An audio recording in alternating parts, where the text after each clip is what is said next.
जो सांपिन होती है ना, सर्पिणी, वो अंडे देती है और पहले अपने शरीर का कौड़ुआ सा बना लेती है, गोल। अपने शरीर को जैसे एंडुरी होती है ना, एंडुरी, उसकी तरह अपने शरीर को गोल बना लेती है और उसमें अंडे रख लेती है और अपने ही अंडों को खा लेती है। जो सांपिन होती है ना, अंडे देती है और अपने अंडों को खा लेती है और जो उसके कौड़ुआ में से, गोल घेरे में से जो बाहर चले जाते हैं वो सर्प बन जाते हैं। एक सांपिन 100 अंडे देती है, अगर 100 के 100 बच जाएं तो पूरी पृथ्वी पर सर्प ही सर्प हो जाएंगे, लेकिन वो खुद खा जाती है। कोई 1-2 लुढ़क गए वो सर्प बनते हैं। और ये सूर्पनखा क्या करने निकली है बोलो? इसके पति विद्युत जयवा को जब रावण ने मरवा दिया तो इसने संकल्प किया था, रावण तूने मुझे विधवा किया है, तेरी लंका में एक भी नारी ऐसी नहीं बचेगी जो सधवा रह जाए, सबको विधवा कर दूंगी, एक एक को चुन चुन के खा जाऊंगी। सर्पिणी भी अपने अंडों को खाती है और ये सूर्पनखा भी अपने परिवार को खाने का संकल्प ले रही है। इसलिए तुलसी बाबा कह रहे हैं, दुष्ट हृदय दारुण जसा अहिनी। इसने भी कौड़ुआ बना लिया है लंका में, सबको खाऊंगी। और जो उस कौड़ुआ से बाहर निकल गया, कौन? विभीषण। सुक,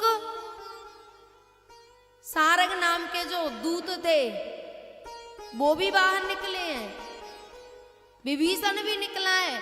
जो उस कौड़ुआ से बाहर निकले वो बच गए हैं, बाकी सबको खा गई।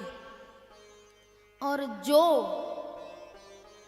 शरीर तो मनुष्य का है, शरीर नारी का है, लेकिन अपने ही संबंधियों के लिए, अपने ही परिवारी जनों के लिए नाश की नीम लगा रही हैं, वो सब सर्पिणी हैं। जिनके कारण माता पिता मारे जा रहे हैं, कुछ तो जीते जी मारे जा रहे हैं और कुछ को मृत्यु प्राप्त हो रही है। कुछ तो ऐसी हैं जो डस लेती हैं तो ना मरने देती हैं ना जीने देती हैं, मरा जाता नहीं और समाज जीने देता नहीं। इसलिए बाबा कह रहे हैं, आते ही राम जी से प्रस्ताव रख दिया, तुम सम पुरुष न मोसम नारी, यह संयोग विधि रचा विचारी। बोले आपके जैसा पुरुष नहीं है और मेरे जैसी नारी नहीं है।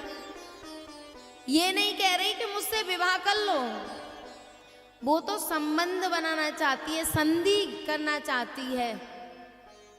जैसे संगठित सरकार चलती है ना, संगठन करना चाहती है, चाहे विवाह कर लो, चाहे वैसे संबंध बना लो, पर मुझे अपना लो।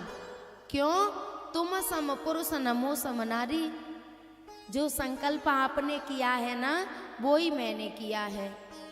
राम जी ने कहा, मैंने कौन सा संकल्प किया है? निश्चर ही न करो माहे, बूझे उठाए पनुकीन, सकल मुनि के आश्रम ने जाए जाए सुख दीन। राम जी ने क्या संकल्प किया है? मैं इस पृथ्वी को राक्षस विहीन कर दूंगा।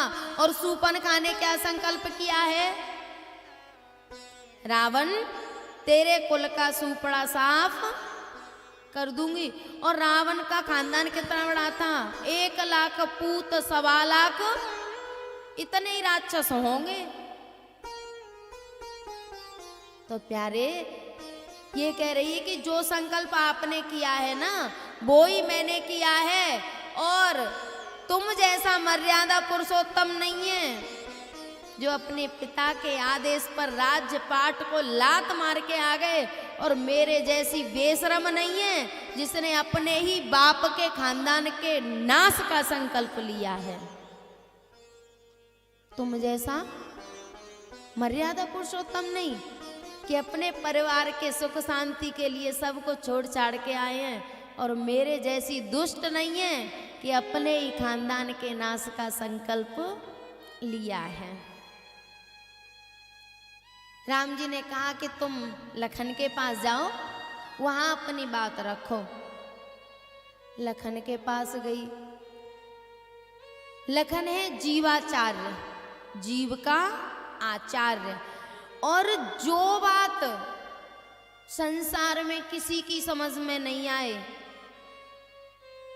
जीव जब अपने गुरु के पास पहुंच जाता है ना तो बात समझ में आती है।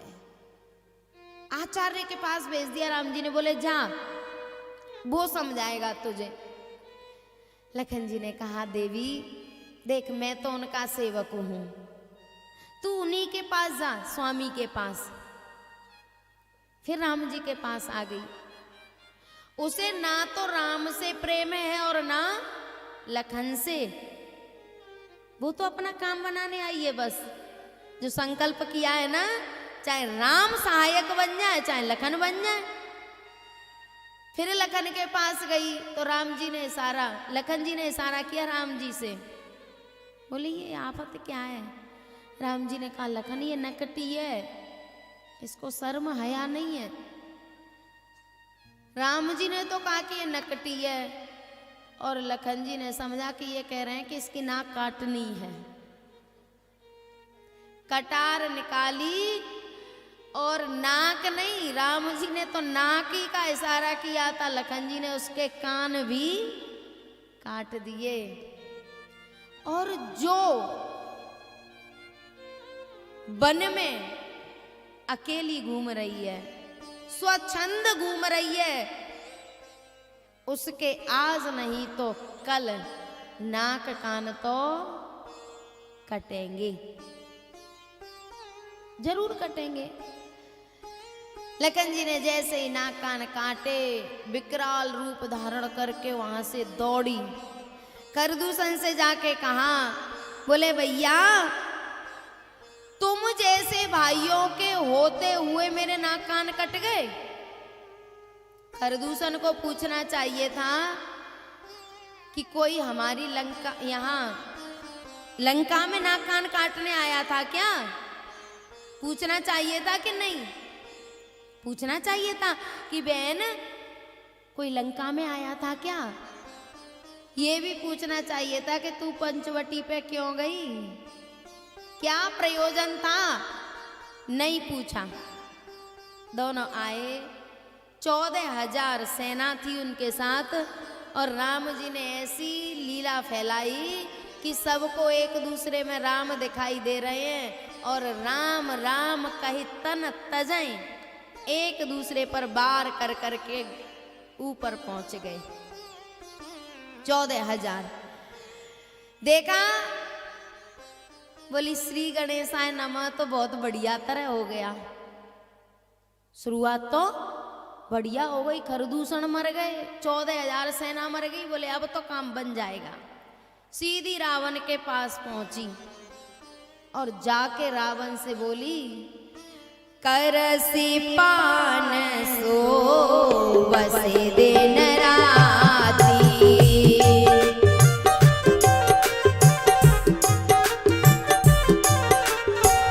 सुध नहीं तब सिर पर आराती।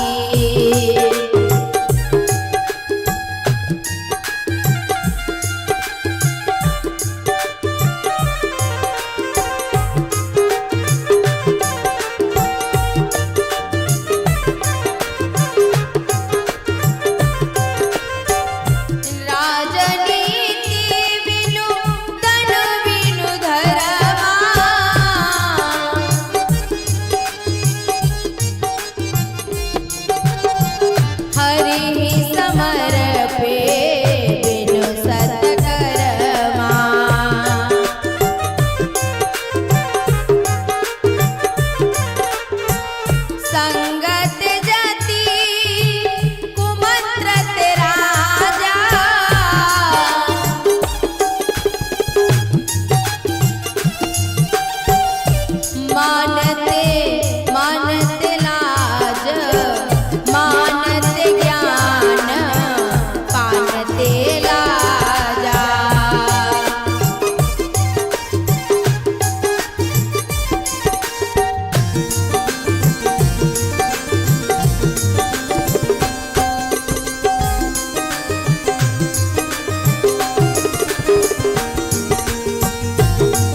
मदिरा पान करके देर रात सोता है, तुझे पता है तेरे सिर पे शत्रु आ गया, और बिना नीति के राज्य नहीं चलता, बिना धर्म के धन नहीं रुकता।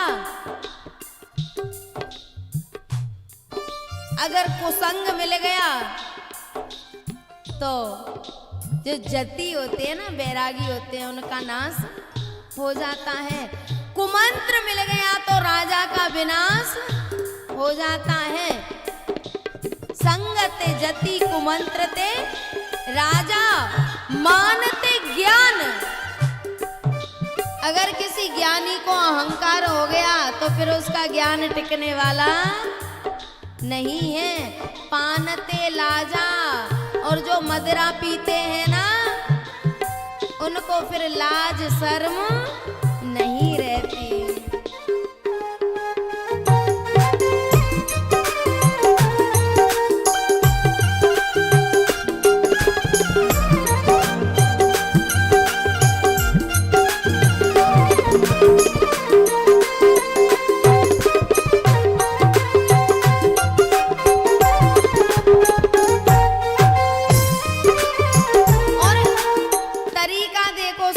का तरीका पहले उसको बता दिया, फिर बोली तो जियत दस कंदरा मोरी की असगति हो।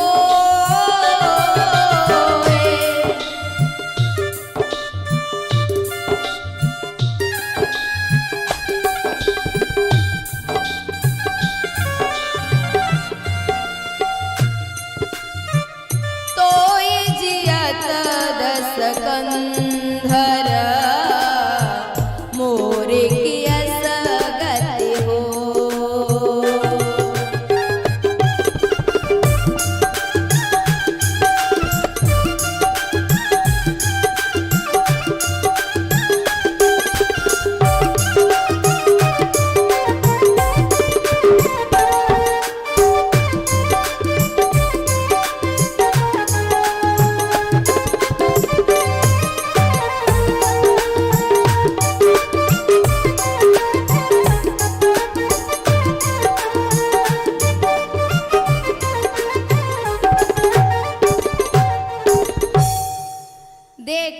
अगर तेरे मरने के बाद मेरी ये हालत होती तो मुझे ज्यादा बुरी नहीं लगती, लेकिन तू जिंदा है और तेरे रहते मेरे नाक कान कट गए। रावण ने कहा कि नाक कान काटे किसने हैं? बोले 2 तपस्वी हैं, और हाँ, उनके साथ एक बड़ी सुंदर नारी है। और याद रखना, उन्होंने खरदूषण को मार दिया है। एक बार को तो रावण को लगा कि मेरे परमात्मा का अवतार हो गया। खरदूषण मोय सम बलवंता, तिनहि को मारे बिनु भगवंता। बिना भगवान के खरदूषण को कोई मारने वाला नहीं है। लेकिन प्यारे, सुमति कुमति सब के उर रही। जरूरी नहीं है कि हमेशा सुमति बनी रहे, जरूरी नहीं है कि हमेशा कुमति बनी रहे। कभी सुमति कभी कुमति। सीधा मारीच के पास पहुंचा, मारीच से कहा कि चल सोने का हिरन बन और मेरे साथ चल। अच्छा, ये सोने का हिरन क्यों ले जा रहा है? हिरन को वैसे भी तो ले जा सकता था। रावण को पता है कि माताओं का सोने में बड़ा आकर्षण होता है, और किसी में इतना आकर्षण। बोले सोने का हिरन सीता देखेगी तो अपने आप उसके मन में थोड़ा सा लालच आ जाएगा। प्यारे, जहां पर राम लखन सीता बैठे थे वहीं वो मारीच निकल के गया, और सीता जी ने तुरंत राम जी से कह दिया, भगवान इस हिरन को पकड़ लाओ। बोले क्यों? बोले कितना प्यारा हिरन है, जब हम अयोध्या लौट के जाएंगे तो इसको अपने महल में छोड़ देंगे, कितना अच्छा लगेगा। राम जी ने कहा कि वो हिरन नहीं आ सकता। बोले क्यों, आप उसको नहीं ला सकते? बोले नहीं, तो जिंदा नहीं ला सकते तो मुर्दा ले आओ, उसका शिकार करके ले आओ और कितनी प्यारी मृगशाला बनेगी। राम जी ने कहा सीते, सोने के कहीं हिरन होते हैं? हिरन सोने के नहीं होते, और जो सोने का हिरन है वो दौड़ता नहीं है, ये कोई भ्रम है, ये हकीकत नहीं है। सीता जी ने कहा नहीं, मुझे तो ये हिरन चाहिए। राम जी ने कहा जब सोने से इतना प्रेम था तो अयोध्या में इतना भी सोना नहीं था क्या? अयोध्या रहती फिर हमारे साथ क्यों आई? सीता जी ने कहा नहीं स्वामी, और एक निवेदन कर दूं, जो असली व्यक्ति होता है ना, उसका नकली पर आकर्षण नहीं होता। जो असली है वो नकली पे आकर्षित नहीं होगा। सीता जी असली नहीं है, कैसी है? नकली। नकली सीता है तो नकली हिरन पर आकर्षित हो रही हैं। अगर असली सीता होती तो हिरन पर आकर्षित नहीं होती, और इसीलिए राम जी पहले ही उनको बिठाया है। तुम पावक महु करऊ निवासा, जो लगे करो निशाचर नासा। ये सीता जी नहीं है, ये वेदवती है, वेदवती, कुशध्वज की पुत्री। इनके पिता वेदवादी ब्राह्मण थे, वेदों का उच्चारण कर रहे थे, और उनके मुख से इस वेदवती का प्राकट्य हुआ। वेदों का उच्चारण करते समय इसका प्राकट्य हुआ, इसलिए नाम रख दिया वेदवती। इनके पिता ने संकल्प किया था, बोले मैं अपनी पुत्री का विवाह भगवान श्री हरि के साथ करूंगा। एक राक्षस को ये बात पता चल गई तो उसने उस ऋषि की हत्या कर दी वेदवती के चक्कर में। अब पिता नहीं रहे तो अकेली रह रही हैं आश्रम में। एक दिन रावण निकल के जा रहा था, और जैसे ही वेदवती को देखा तो आश्रम पे पहुंच गया। बोले आप यहाँ वन में अकेली क्यों रहती हो? वेदवती ने कहा भैया मेरे पिता की हत्या हो गई है तो मैं अकेली रहती हूँ। बोले तो हमारे साथ चलो,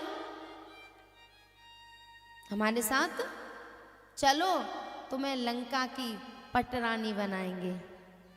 उसने कहा नहीं, मेरे पिता का संकल्प है कि मेरा विवाह श्री हरि के साथ होगा और मैं तेरे साथ नहीं जाऊंगी। जब मना कर दिया तो रावण ने जबरदस्ती वेदवती का हाथ पकड़ा, और जैसे ही हाथ पकड़ा तो उसने सोचा कि यदि मैं इसको सांप दे दूंगी तो मेरा तप तेज नष्ट हो जाएगा। याद रखना, जो भजन करते हैं, साधना करते हैं, वो किसी को कटु वचन कहने से पहले सोच लेना, तप तेज नष्ट हो जाता है। उसने सोचा कि मेरा तप तेज नष्ट हो जाएगा। उसने कहा रावण अब तो मैं कुछ नहीं कह रही, पर मैं दोबारा प्रकट होऊंगी तेरे कुल का नाश करने के लिए। और इतना कह के वो अग्नि में प्रवेश कर गई। कौन? वेदवती। रावण से कह के बोले तेरे कुल का नाश करने के लिए मैं दोबारा प्रकट होऊंगी। अग्नि में प्रवेश कर गई। राम जी ने सीता जी से कहा तुम पावक महु करो निवासा, बोले तुम अग्नि में प्रवेश कर जाओ। सीता जी ने अग्नि में प्रवेश किया तो वेदवती सीता जी के रूप में प्रकट हो गई उसी अग्नि में से। प्रकट हो गई और उसको न सोने से कुछ लेना देना न चांदी से, उसे तो रावण के कुल का नाश करना है। राम जी से कहा लखन के लिए, राम जी को तो सब पता था, लखन को कोई भ्रम ना हो जाए, लखन के मन में कोई बात ना आ जाए, इसलिए कहा कि मुझे ये हिरन ला दो। राम जी खड़े होके चले। हिरन पहले तो राम जी के पास आता है, लेकिन जैसे ही धनुष बाण उठाया तो वो भाग पड़ा। कभी छुप जाता है, कभी दिखाई देता है। राम जी ने एक बाण मारा और उसका गोविंदाय नमो नमः हो गया। जब उसने आवाज लगाई हे राम हे लक्ष्मण, तो सीता जी ने कहा हरि प्रेरित लक्ष्मण मन डोला। सीता जी ने कहा लखन मुझे लगता है राम जी संकट में, आप जल्दी से जाओ। बोले मैया, जिसकी भ्रकुटी विलास से लय प्रलय हो जाते हैं वो संकट में आ सकता है क्या? तब सीता जी ने कुछ ऐसा शब्द कहा लखन से कि तुलसी बाबा ने उसको स्पष्ट करना उचित नहीं समझा। मर्म वचन सीता तब बोला, हरि प्रेरित लक्ष्मण मन डोला। लखन ने कहा ठीक है, आपकी आज्ञा है तो मैं चला जाऊंगा, पर आप इस कुटिया से बाहर मत निकलना। एक रेखा बना दी, रेखा बना दी कुटिया के आसपास, और लखन कह के गए माँ इस कुटिया से बाहर मत निकलना। बोले ठीक है। इधर रावण ने संत का वेश बनाया और कुटिया की तरफ चला। जब कुटिया की तरफ जा रहा है ना, तो रावण की हालत खराब है। जब रावण चलता था तो पृथ्वी डगमग डोलती थी, कांपती थी। जाके डर सुर असुर डराही,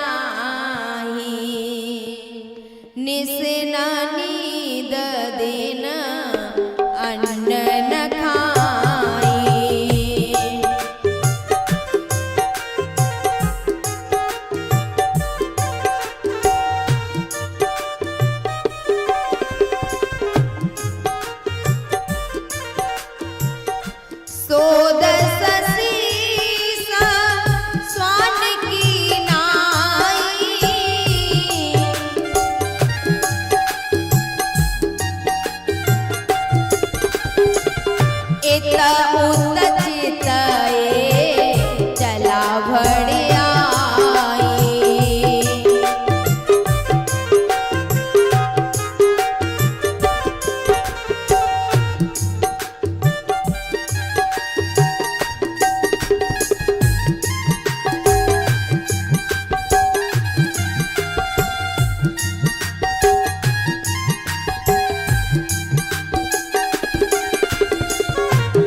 जैसे ही रावण कुटिया के सामने पहुंचा, आवाज लगाई भगवती भिक्षाम देही।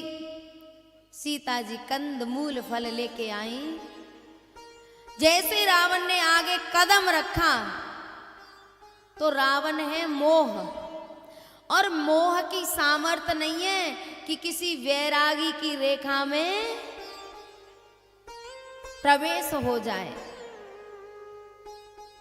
प्यारे, जब खुद नहीं प्रवेश कर पाया तो बोला बोले मैं बंधी हुई रेखा, वो बंधी हुई भिक्षा नहीं लूंगा, बाहर आके मुझे भिक्षा दो, चेंज करो। बोले मैं बंधी हुई भिक्षा नहीं लूंगा, बाहर आके दो। सीता जी ने कहा यति, मेरा देवर रेखा बना के गया है, मैं इस रेखा को पार नहीं करूंगी। बोले तुम्हारा देवर छोटा है कि बड़ा? बोले है तो छोटा। तो बात बड़ों की मानी जाती है कि छोटे की? और यदि मैं खाली हाथ यहां से चला गया तो तुम्हारे पुण्य नष्ट हो जाएंगे। मैयाओ, वैसे तो सीता जी को कहना चाहिए था कि मेरे पुण्य एक बार नहीं 10 बार नष्ट हो जाएं, लेकिन मैं लखन की बनाई हुई रेखा को पार करने वाली नहीं हूं। थोड़ा सा रावण ने इधर उधर की बातें की, बोले पुण्य नष्ट हो जाएंगे। सीता जी बाहर आई, कंदमूल फल तो फेंक दिए और विमान में बिठा लिया। जब जब हम संतों की बनाई हुई रेखा, ये रेखा है मर्यादा की रेखा, जब जब हम संतों की, बूढ़े बड़ों की, गुरुजनों की बनाई हुई रेखा को, मर्यादा को पार करते हैं, तब तब हमारे जीवन में संकट आते हैं। जब जब हम अपने बूढ़े बड़ों की जो परंपरा चली आ रही है ना, उसका उल्लंघन करते हैं, तब तब जीवन में संकट आते हैं। और संकट का और दुख का सबसे मूल कारण यही है। जब जब अपने बड़ों की मर्यादा को तोड़ते हैं, गुरुजनों की, संतों की मर्यादा को तोड़ते हैं, सीता जी ने लखन की मर्यादा को तोड़ दिया, विमान में बिठा लिया। अब रो रही हैं, कोई मेरी आवाज सुन रहा हो तो मेरी रक्षा करे। जटायु आए, जटायु ने रावण से युद्ध किया और प्यारे रावण ने देखा कि इससे पार पड़ने वाली नहीं है, तलवार निकाली और जटायु की दोनों पंख काट दी। चला गया सीता जी को लेके। जैसे ही लखन राम जी के पास पहुंचे, राम जी ने कहा लखन, मुझे लगता है सीता कुटिया में नहीं है। लौट के आए तो कंदमूल फल बिखरे पड़े थे, सीता जी कुटिया में नहीं थी। राम जी ने कहा लखन, मैं तुझसे कह के गया था ना, तू सीता को अकेली मत छोड़ना। लखन जी ने कहा मुझे तो माँ ने ही आदेश दिया था, मैं क्या करूं। प्यारे राम जी व्याकुल हो गए, सीता जी को ढूंढते फिर रहे हैं। हे